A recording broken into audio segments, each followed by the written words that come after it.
নেকের তরে রোজ হাসুরের মাঠেতে বাবা ঘুরবে ছেলের পিছে, ছেলে বাবার আগেতে। আহাতে মন কঠিন দিনেতে নামাজ তোমায় ভুলবে না, ঠিক মতো পড়িলে নামাজ জান্নাত তোমার ঠিকানা। ঘুমের চেয়ে নামাজ ভালো আর তুমি ঘুমাইও না, ঠিক মতো পড়িলে নামাজ জান্নাত তোমার ঠিকানা।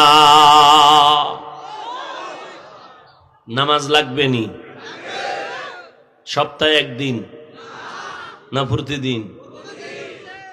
নামাজ নাই, মাঝে মাঝে দুই এক ওয়াক্ত ছেড়ে দেওয়ার সুযোগ আছে তো নাই? বলার পরও যদি নামাজ না পড়েন ফিডার ওজনটা কত হবে?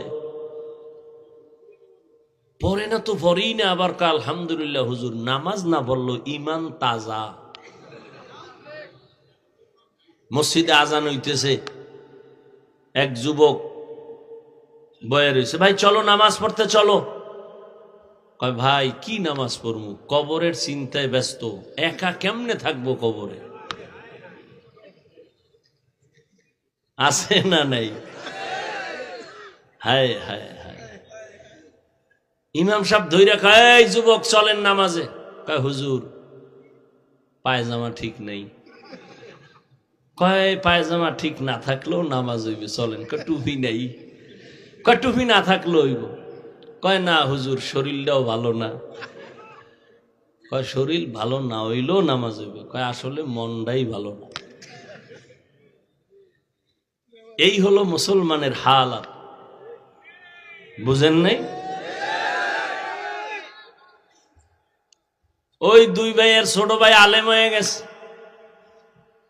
রমজান মাসে বাড়ি গেছে দাওয়াত আর দাওয়াত।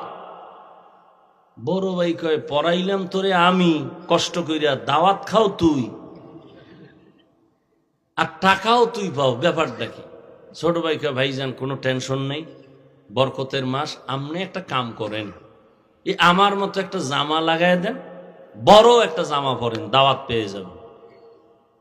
আর নামাজ শুরু করে দেন, মোটামুটি লাগাতার 40 দিন যদি পড়তে পারেন ইনশাল্লাহ বিশাল এক পুরস্কার হাদিয়া না পাইলে আমি দেব। খুশি হয়েছে না? জামা একটা পইরে এখন আগে আগে মসজিদে নামাজ পড়তেছে, দাওয়াতও ভাইয়ের লগে খাইতেছে, কিন্তু হাদিয়া যা পায় ভাই পায়, নিজে পায় না।